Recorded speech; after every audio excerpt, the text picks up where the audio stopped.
Welcome. This is the second video of the first lesson. The lesson is electric charges and fields. This is for the 12th standard physics. This video is brought to you by secondpuctuition.com in Bangalore. It is a part of IES. This video is presented by Aditya Krishna. You can reach me at agk@2puctuition.com. Unification of electricity and magnetism. In the olden days, electricity and magnetism were treated as separate subjects.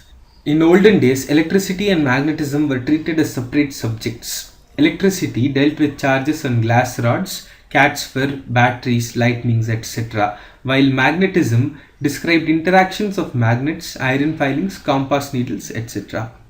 In 1820, the Danish scientist Oersted found that a compass needle is deflected by passing an electric current through a wire placed near the needle.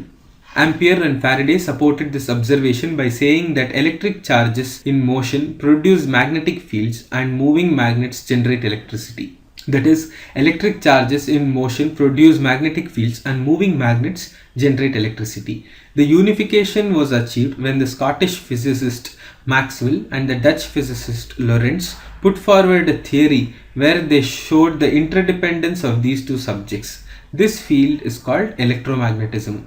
Most of the phenomena occurring around us can be described under electromagnetism. Virtually every force that we can think of, like friction, chemical force between atoms holding the matter together, and even the forces describing processes occurring in cells of living organisms have its origin in electromagnetic force. Electromagnetic force is one of the fundamental forces of nature. Maxwell put forth four equations that play the same role in classical electromagnetism as Newton's equations of motion and gravitation law play in mechanics. He also argued that light is electromagnetic in nature and its speed can be found only by making purely electric and magnetic measurements. He claimed that the science of optics is intimately related to that of electricity and magnetism. The science of electricity and magnetism is the foundation of the modern technological civilization.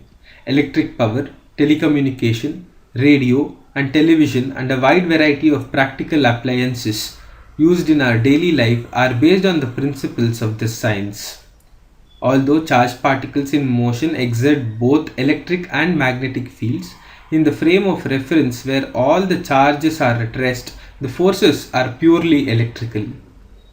You know that gravitational force is a long-range force.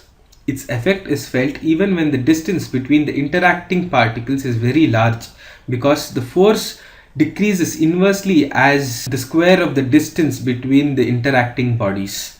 We will learn in this chapter that electric force is also as pervasive and in fact stronger than the gravitational force by several orders of magnitude.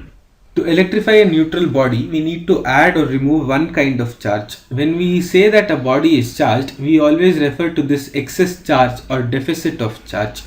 In solids, some of the electrons being less tightly bound in the atom are the charges which are transferred from one body to another.